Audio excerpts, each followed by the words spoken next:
potongan saking bahagianya. Dan ini baru di dunia, yang memberikan hadiah sesama manusia, yang menyaksikan hanya segelintir baru murid-murid saja. Tapi di hari kiamat nanti, dengan segitu banyaknya manusia, zaman orang-orang yang ada sebelum kita, zaman tatkala orang-orang yang ada setelah kita berkumpul bersama-sama pada waktu itu, Allah panggil Bapak, Allah panggil Ibu, Allah berikan kepada Bapak Ibu mahkota-mahkota Allah yang paling indah yang Allah siapkan dari surganya. Kapan?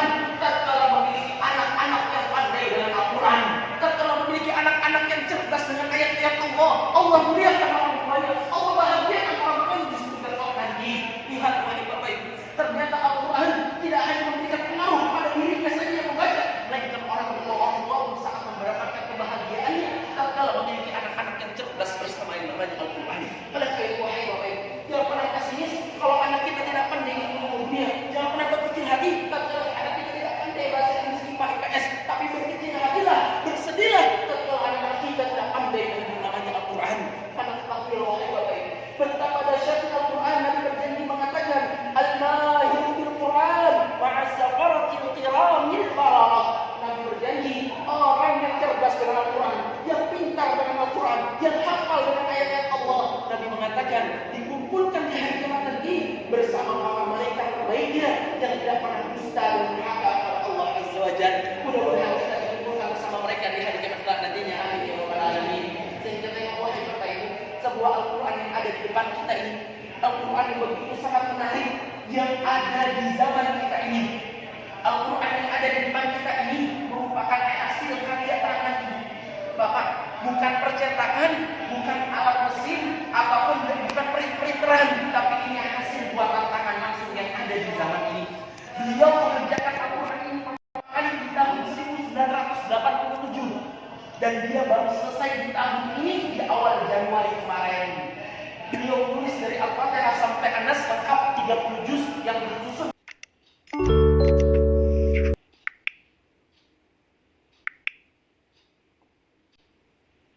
Jangan pernah berpikir jauh ataupun membayangkan gimana bentuknya rahmat Allah, gimana turunnya rahmat Allah. Tapi ingat selalu, sebuah rahmat Allah jikalau sudah Allah tancapkan kepada jiwa seorang hambanya, pasti segala amalan, perilaku, sifat, akhlak yang dibawa penaungan dan perlindungan Allah Azza wa Jalla. Setiap rumah tangga yang sering didengarkan di tengah-tengah mereka ayat-ayat Allah menjadi keluarga yang sakinah, mawaddah, warahmah. Cinta mereka bukan hanya di dunia saja, melainkan bersama-sama sampai surga Allah kelak nantinya. Setiap anak yang sering didengarkan baginya Al-Quran akan tumbuh jadi anak-anak yang soleh dan solehah. Ini Al-Quran jikalau didengarkan. Tapi ibu bapak perlu tahu juga sebaliknya, jikalau yang didengarkan bukan ayat-ayat Allah, sebaliknya keburukan pun yang akan datang.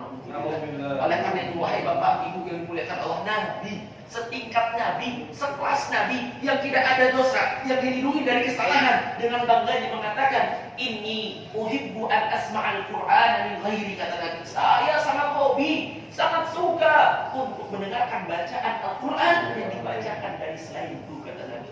Ini Nabi, lah kita umatnya yang jauh hidup dari zamannya, yang tidak pernah lepas dari dosa dan kesalahannya. Apakah pantas tidak mau untuk mendengarkan Al-Quran? Oleh karena itu wahai bapak ibu yang dimuliakan Allah, mari berusaha untuk mau mencoba mendengarkan hari-hari kita dengan ayat-ayat Allah. Karena ketahuilah, orang yang paling dicintai oleh Allah ialah orang yang berusaha menyibukkan dirinya dengan Al-Quran. Apakah cukup dengan mendengarkan langsung bisa jadi ahli Quran? Ya. Ada ciri dan tanda berikutnya apa? Silakan kita lanjut ke berikutnya. Berikutnya Bapak Ibu kita memasuki Warisarikul Quran, ruangan sejarah Al-Quran.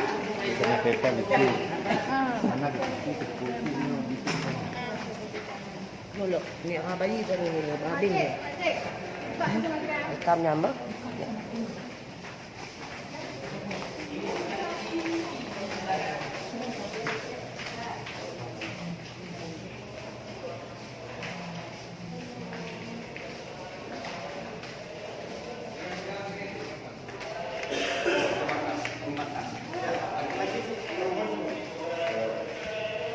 Bapak Ibu yang dimuliakan Allah Subhanahu wa Ta'ala, sebelum kita menyebutkan ciri tanda sifat yang berikutnya, ada yang bisa kita melanjutkan sebuah Al-Quran yang di depan kita ini. Kelihatan ibu dari situ? Ya. Apa terbalik? Balik.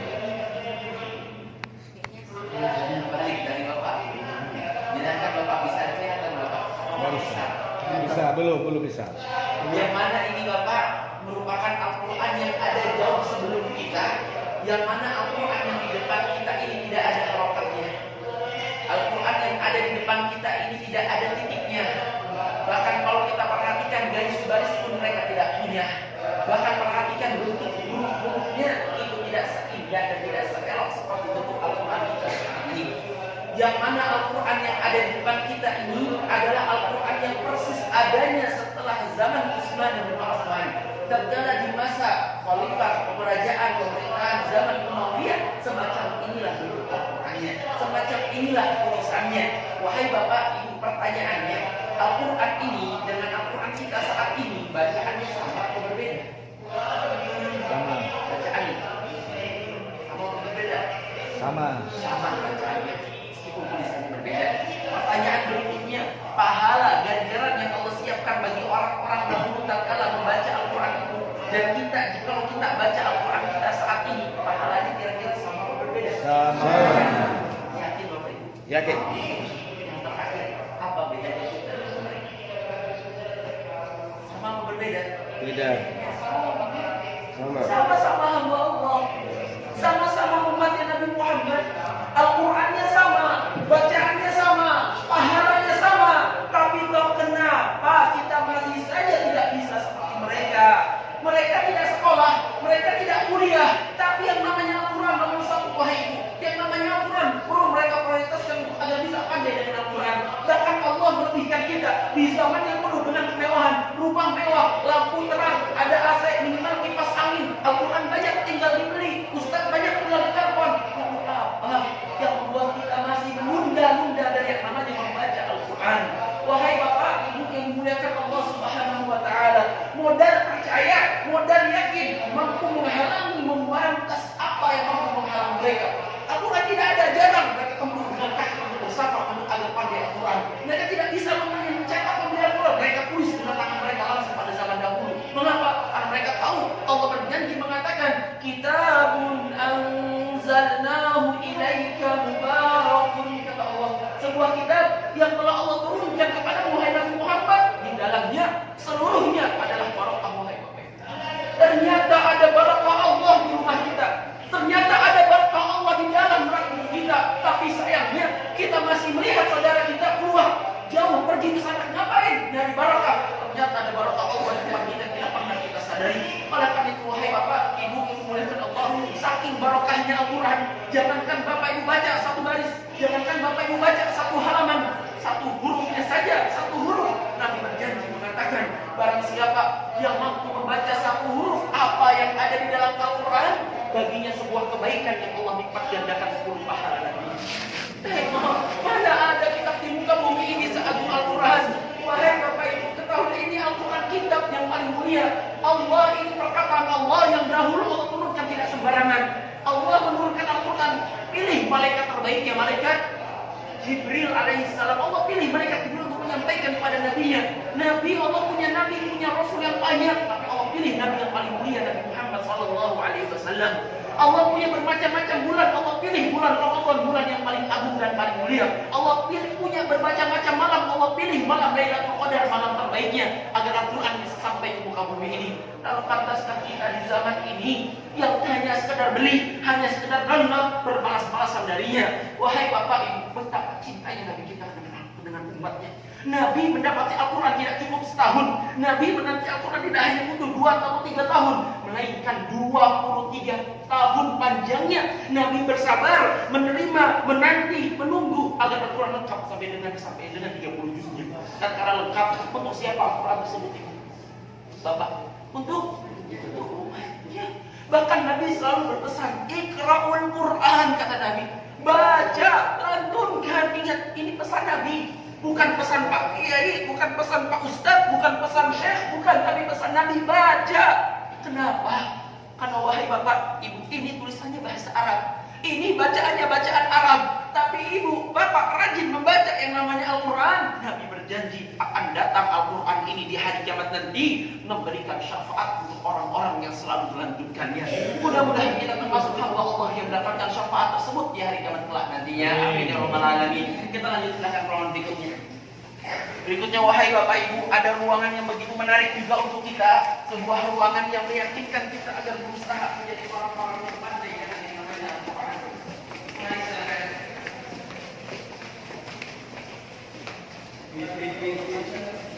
Baik. Laki-laki sebelah sini, ibu sebelah sini, silakan.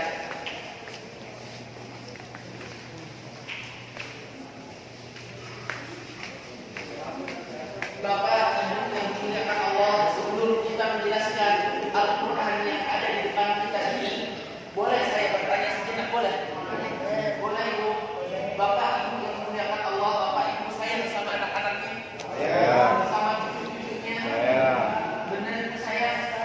Bapak, Ibu, apa perasaan Bapak, Ibu jikalau punya anak yang pintar, cerdas, selalu berprestasi di dalam sekolahnya? Saking cerdasnya anak Bapak Ibu, pihak sekolah ini memberikan penghargaan untuk Bapak Ibu. Waktu sekolah harus memanggil Bapak Ibu, diberdirikan, dihadapkan kepada seluruh banyaknya para wali murid. Bapak Ibu memberikan hadiah langsung dari sekolah di depan banyaknya para wali murid. Apa perasaan Bapak Ibu dan teman-teman hadir? Bangga. Bangga, terharu, terharu. Bapak Ibu, Bapak Ibu bukan hanya terkena di sekolah saja, sampai rumah pun berbahagianya tidak terkolongan saking bahagianya. Dan ini baru di dunia, yang memberikan hadiah sesama manusia, yang menyaksikan hanya segelintir para murid saja. Tapi di hari kiamat nanti, dengan segitu banyaknya manusia, zaman orang-orang yang ada sebelum kita, zaman tatkala orang-orang yang ada setelah kita berkumpul bersama-sama pada waktu itu, Allah panggil Bapak, Allah panggil Ibu, Allah berikan kepada Bapak Ibu mahkota-mahkota Allah yang paling indah yang Allah siapkan dari surganya. Kapan? Tatkala memiliki anak-anak yang pandai dengan Al-Quran, tatkala memiliki anak-anak yang cerdas dengan ayat-ayat Allah. Allah muliakan orang tuanya, Allah bahagiakan orang tuanya. Disebutkan Allah nanti, lihat wahai Bapak Ibu, ternyata Al-Quran tidak hanya memberikan pengaruh pada dirinya saja yang membaca, melainkan orang tua sangat mendapatkan kebahagiaannya tatkala memiliki anak-anak yang cerdas bersama yang namanya Al-Quran. Oleh karena itu, wahai Bapak Ibu, jangan pernah pesimis kalau anak kita tidak pandai ilmu dunia. Jangan pernah berkecil hati tatkala anak kita tidak pandai bahasa Inggris IPA IPS, tapi berkecil hatilah, bersedihlah tatkala anak kita tidak pandai dengan yang namanya Al-Quran. Karena ketahuilah wahai Bapak Ibu, betapa dahsyatnya Al-Quran. Nabi berjanji mengatakan, Al-mahir bil Quran ma'asafaratil kiramil bararah. Nabi berjanji, orang yang cerdas dengan Al-Quran, yang pintar dengan Al-Quran, yang hafal dengan ayat-ayat Allah, Nabi mengatakan dikumpulkan di hari kiamat nanti bersama para malaikat terbaiknya yang tidak pernah dusta dan durhaka kepada Allah Azza wa Jalla. Mudah-mudahan kita dikumpulkan bersama mereka di hari kiamat nantinya. Amin ya rabbal alamin. Sehingga Allah Bapak Ibu, sebuah Al-Quran yang ada di depan kita ini, Al-Quran yang begitu sangat menarik yang ada di zaman kita ini. Al-Quran yang ada di depan kita ini merupakan hasil karya tangan Bapak, bukan percetakan, bukan alat mesin, ataupun bukan printeran, tapi ini hasil buatan tangan langsung yang ada di zaman ini. Beliau mengerjakan Al-Quran ini pertama kali di tahun 1987 dan dia baru selesai di tahun ini di awal Januari kemarin. Beliau tulis dari Al-Fatihah sampai An-Nas lengkap 30 juz yang disusun di dalam 10 kitab, yang setiap kitabnya semacam ini, di dalamnya baru 3 juz. Selebihnya tersisa di 19 kitab yang lainnya. Dan kalau ibu bapak perhatikan Al-Quran ini, tengok bersama-sama, ini Al-Quran tidak hanya ditulis dengan tinta. Ini ibu Al-Qurannya dijahit. Ini bapak dijahit Al-Quran ini. Setiap huruf-hurufnya dijahit. Ibu bapak tahu tukang jahit bisa jahit apa? Jahit pakaian. Ini menjahit ayat-ayat Allah. Alif, ba, ta, jim, bismillah sampai An-Nas semuanya dijahit dengan tangan sendirian di zaman ini, wahai bapak. Yang menerjemahnya lagi, wahai ibu, yang menjahit Al-Quran ini seperti kita, bukan orang Arab. Yang menjahit Al-Quran ini seperti kita, tidak tinggal di negeri Arab. Bahkan beliau seperti kita tidak berbicara berbahasa Arab di negerinya. Dari mana dia? Dia berasal dari negeri Pakistan. Beliau bernama Nasim Akhtar, seorang perempuan itu yang telah menjahit Al-Quran ini sendirian dengan tangannya. Lah kita hidup di zaman yang penuh lebih mudah. Umat Islam di negeri kita begitu banyak. Udah cukup, kita tidak mungkin membuat itu. Yang lebih penting dari itu membaca dan mendengarkan. Apakah masih pantas bermalas-malasan darinya? Apakah masih pantas beralasan tidak ada waktu dan tidak sempat. Wahai Bapak Ibu, jikalau Al-Quran ini belum mampu membuat kita yakin bahwasanya Al-Quran ini mudah, ingatlah sebuah cerita singkat. Kisahnya di dalam museum ini, hampir kurang lebih setahun setengah, bahkan hampir mencapai 2 tahun yang lalu. Pada waktu itu ada rombongan semacam ini dari Indonesia semuanya. Di antara rombongannya saya masih ingat berdiri di pojok sebelah sini seorang gadis kecil dari Indonesia. Diam. Yang lain Bapak Ibu semuanya melihat Al-Quran di sini. Mereka berantusias ingin melihat, bahkan sebagian ingin mengambil gambar Al-Qurannya. Tapi sang adik kecil ini diam. Saya pikir awalnya dia mah anak-anak tidak tertarik untuk melihat Al-Quran, sehingga dia tidak mau melihat, dan yang lain diam saja di sebelah. Tapi tatkala sampai akhir, dia Ustadz yang mengatakan, Ustadz, ini gadis ini itu gadis tunanetra, gadis tidak melihat, buta. Tetapi meskipun ia buta, Ustaz, dia hafal yang namanya Al-Quran. Hafalnya bukan hanya Al-Fatihah, hafalnya bukan hanya Al-Baqarah, semuanya dia hafal. Bahkan dia datang kemari itu hadiah dari Ustaz Yusuf Mansur karena kehafalan dan kecerdasan terhadap yang namanya Al-Quran. Saya tanyakan, dia hafal? Iya.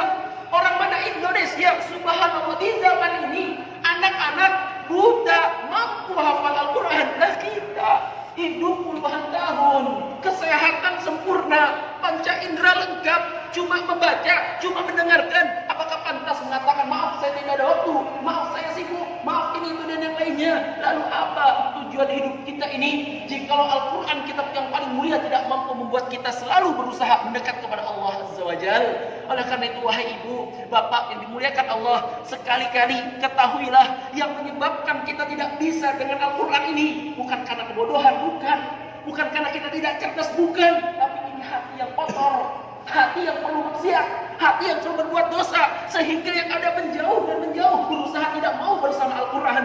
Tapi siapapun kita, berasal dari negeri apapun kita, berbahasa apapun kita, kalau hati ini bersih, sedikit maksiatnya, jarang berbuat dosa. Apa kata Utsman bin Affan? Utsman mengatakan, lau tahurat qulubukum, jikalau hati ini bersih ibu, sedikit maksiatnya bapak, masyabi'at min kalami rabbikum, niscaya tidak akan pernah merasa bosan dan malas dari yang namanya membaca Al-Quran. Oleh karenanya, yang baru baca 5 menit sudah bosan, yang baru mendengarkan 10 menit sudah capek, pastikan perlu berbanyak istighfar, karena Allah Azza wa Jalla tidak mengizinkan orang yang membaca, melainkan orang-orang yang berhati suci dan tulus. Oleh karenanya, mari kita lihat ke ruangan berikutnya, menyaksikan sebuah film singkat di mana kondisi orang-orang yang selalu bersama Al-Quran dan orang-orang yang jauh dari ayat-ayat Allah. Kembali silakan. Oh no.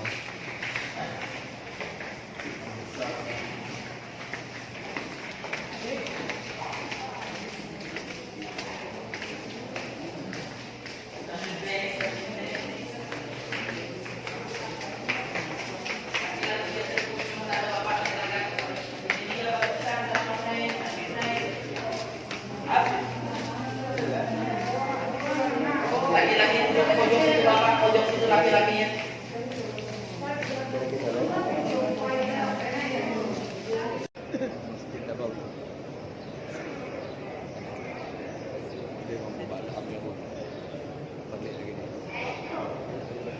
Selfie juga dia, Pak.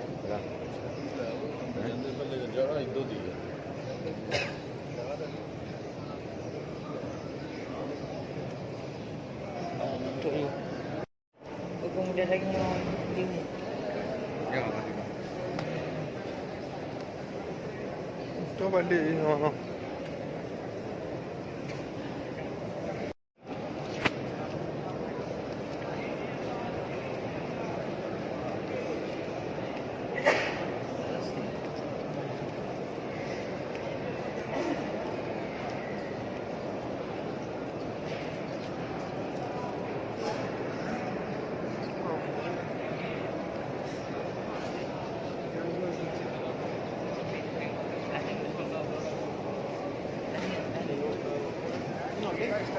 Ini pujak lagi kipan apa? Rendah ya. Sudah balik kamera juga.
Kok aneh?